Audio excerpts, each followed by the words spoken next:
Hello, everyone. I am here with Coach Johnson today, and we are going to be talking about college soccer recruiting. So, thank you for joining us. Yeah. Super happy to have you. Yeah. Happy to be here. Happy to help out in any way that I can. Yeah, absolutely. So, I guess first and foremost, why don't you tell us a little bit about your background? Yeah, sure. So a little bit of a different type of background. Went to Merrimack College and studied finance. Got my degree, and actually in my senior year of college, early on, I got a job in public accounting at PricewaterhouseCoopers. So when I graduated, I really didn't know what I wanted to do. I went to Pricewaterhouse in mutual fund tax.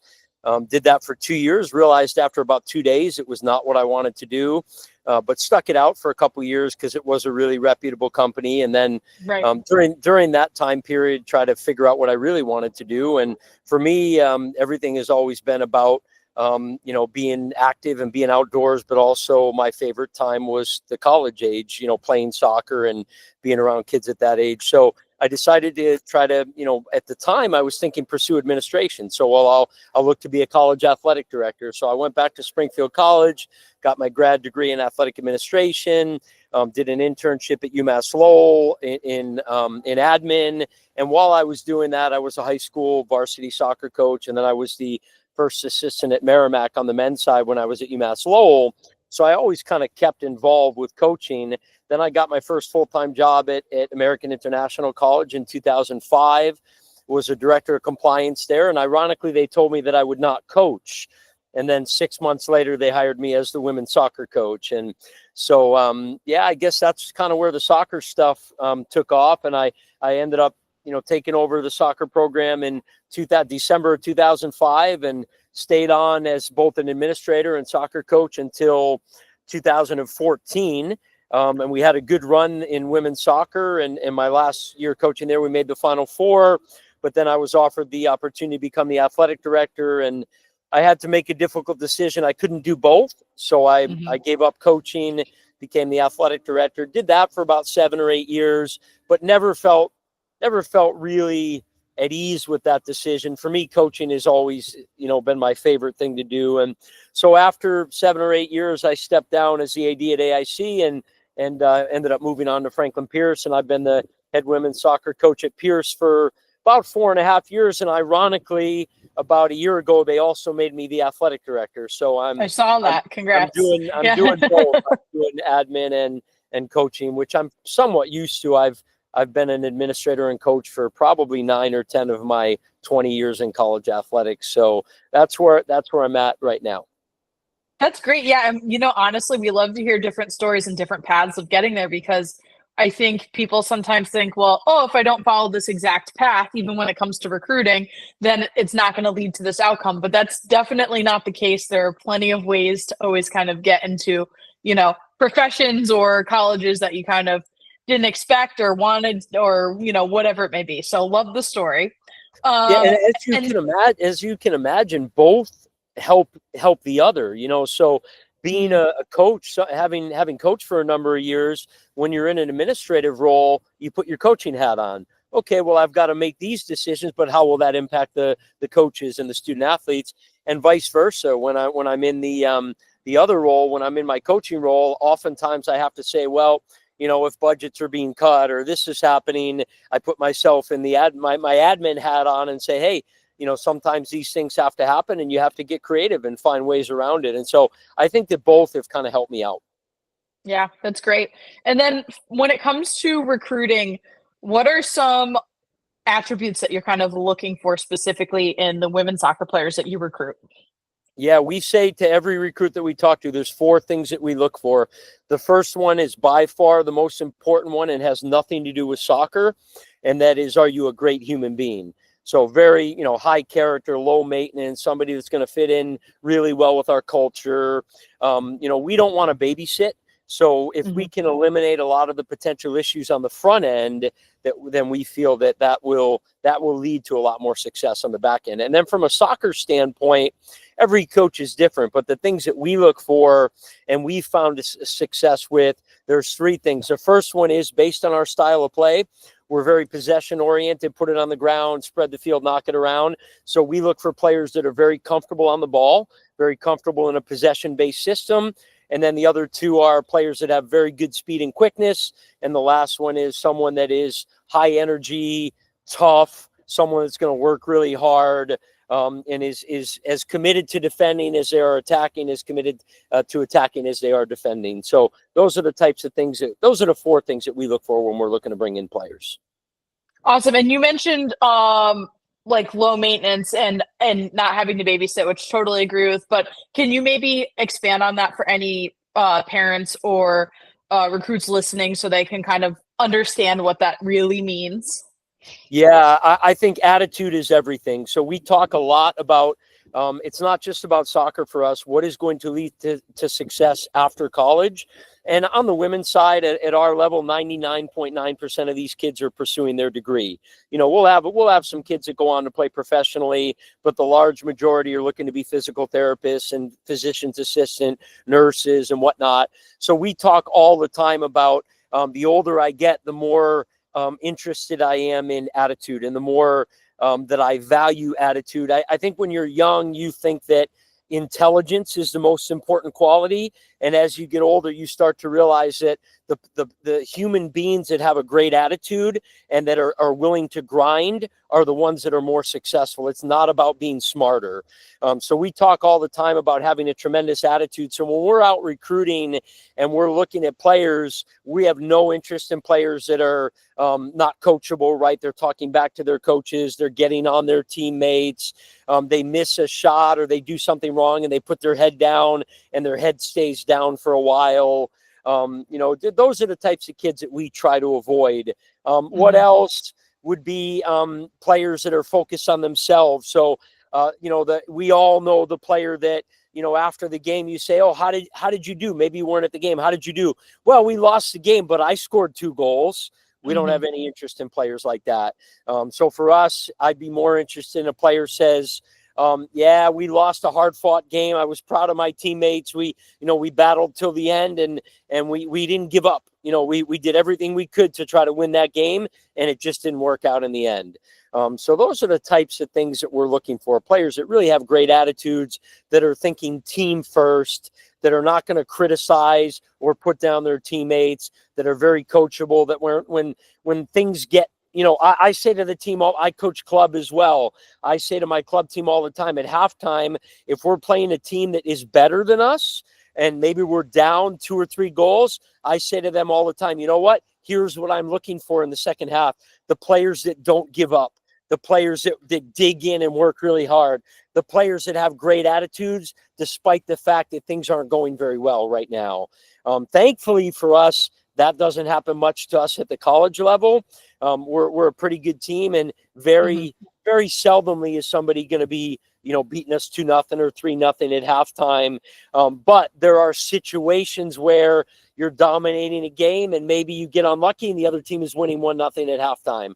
So those are the moments where we talk to the players about, hey, you know what? We played great. Don't worry about the score. It's not about that. It's about continuing to stick to the game plan, outworking the other team, having a great attitude, being a better team than they are. And if we do those things, it will lead to success in the second half. So those are the types of things that we focus on.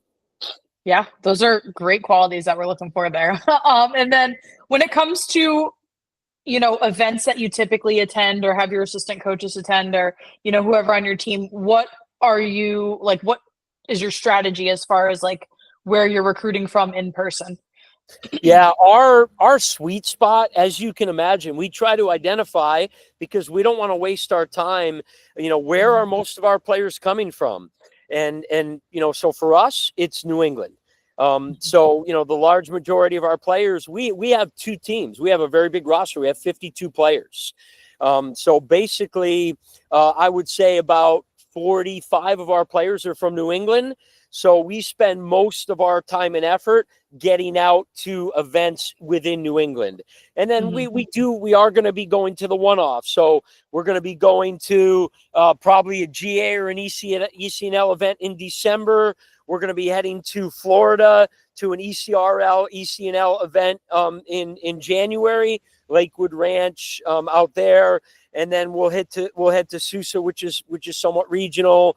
We'll head to Jeff Cup, which is in Virginia, and then maybe, depending on our needs, we might head out to North Carolina to an ECNL event or a GA event in April or May.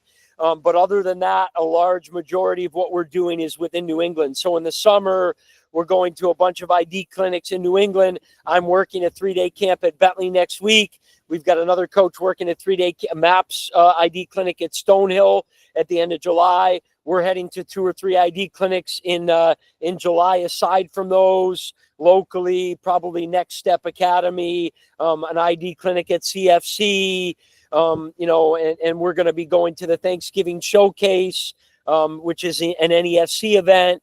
We'll head to Stars event in early December. And then we're heading to a bunch of ID clinics in January, February that are somewhat local. And then again, some other local events in March and April. And then, obviously we'll head to the IFA event in May. So we are getting out because we have 3 or 4 coaches that are recruiting. We're getting out to a lot of events, but 80 to 90% of those events are going to be regional. Right. Makes sense. And then when it comes to when players should reach out to you, via email if you haven't seen them play yet, or maybe they're on the earlier side and really know that they want to attend Franklin Pierce, like what is the earliest that you'll kind of consider really looking, even if you can't reply or whatever it may be in the timelines, like when do you like for players to reach out to you via email? Yeah, the one thing that I forgot to mention is we also mix in 4 to 5 of our own ID clinics each year. So we're hosting our own ID clinics. Are typically March, June, August, and December. So, usually, it's 4, but every now and then we'll throw a 5th one in if there's demand. And so if there's players that are reaching out that are in their freshman and sophomore year of high school, a lot of times, we can't respond to them other than to say, hey, thanks for reaching out. We can't speak to you right now. However, we're hosting an ID clinic on this date. Here's a link to the event. And if you come, we can identify you and we can take notes, but we can't send them the information until June 15th going into between their sophomore and junior year of high school. So we will respond to anyone that is a freshman and a sophomore and invite them to our ID clinics. And if they tell us that they're going to be attending any events, we will try to watch them play, but our priority is the juniors and seniors when we go to those events. And so usually our focus is on juniors and seniors, and the transfer portal I think has pushed everything back so that, like last year at this time, we had like 7 or 8 commitments for 2 years out. This year, we only have 3 commitments for 2 years out, and that is tactical. We wanted to hang on to a lot of our money and see what things look like when the transfer portal opens in November and December. The transfer portal has changed the way that we change the way that everyone else recruits. Everybody's recruiting a little bit later now. So our focus in terms of seeing players play in person is really junior and senior. And then the freshman and sophomore is more our ID clinics. And once we have identified a lot of our juniors and seniors.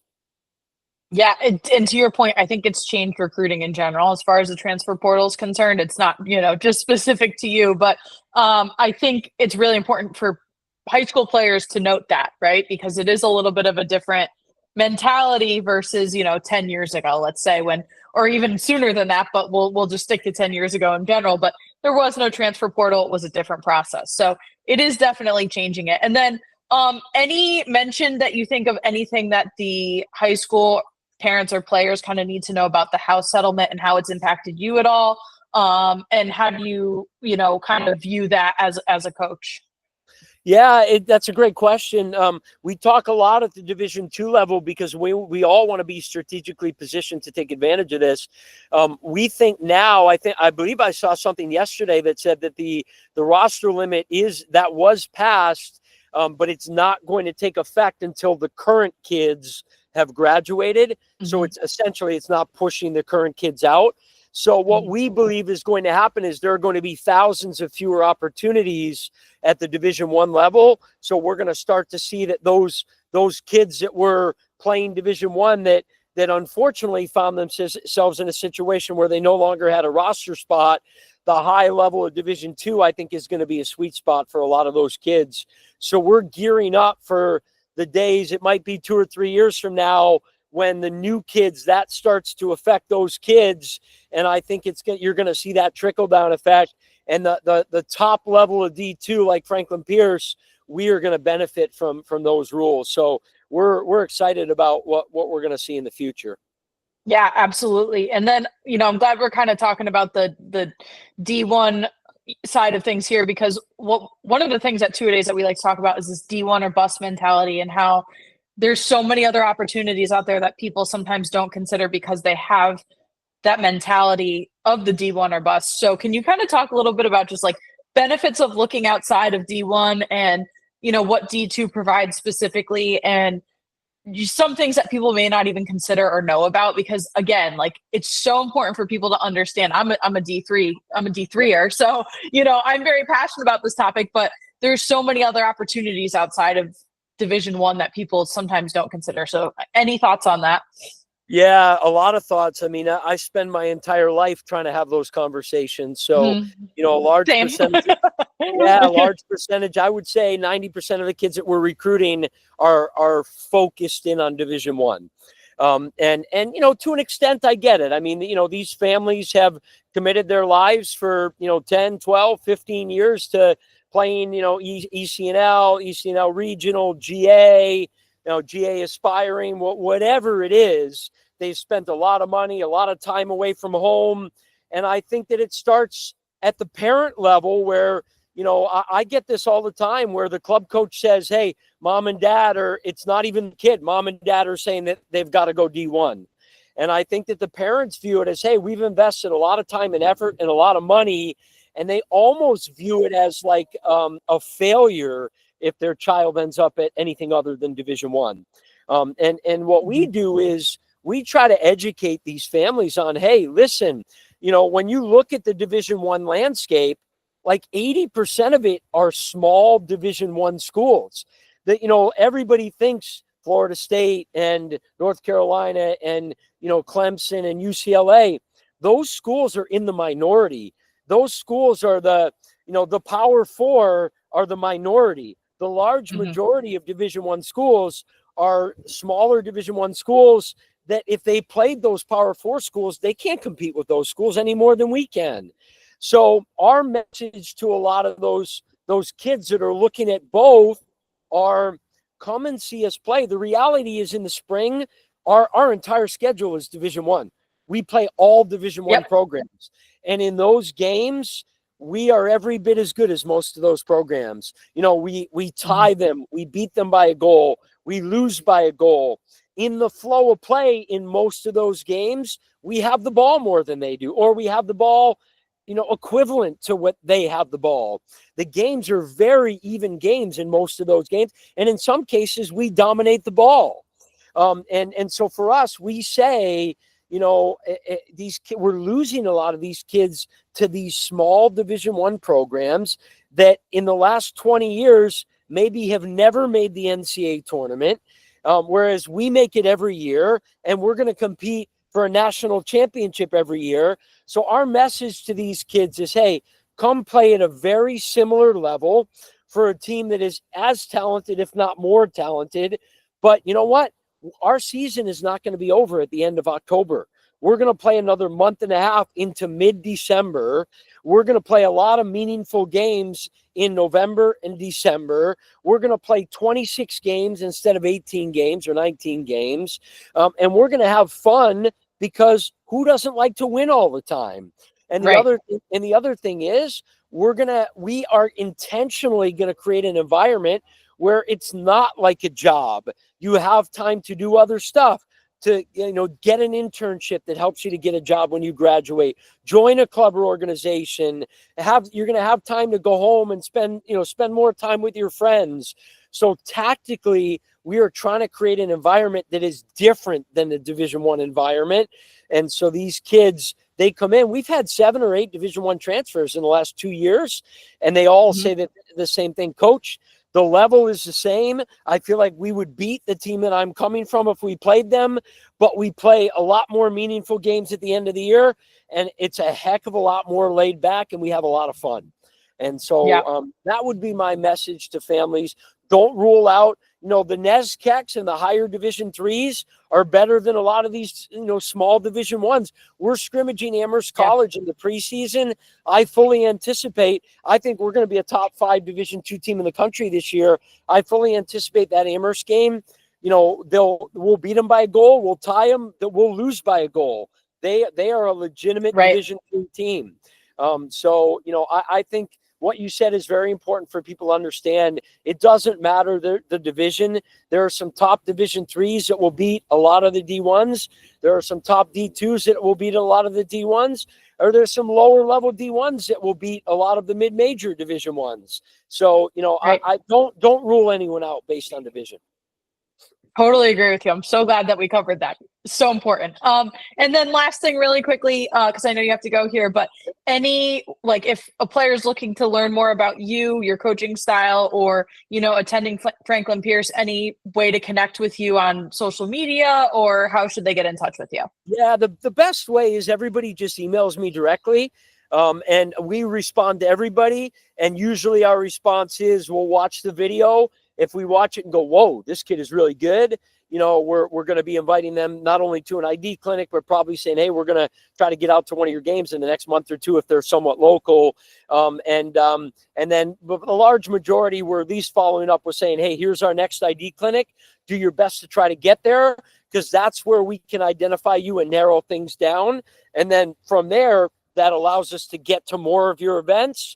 And then eventually invite you to campus for an official visit to see the school in more detail, meet the team, train with the team, all of that. So usually, reaching out via email is one of the best ways.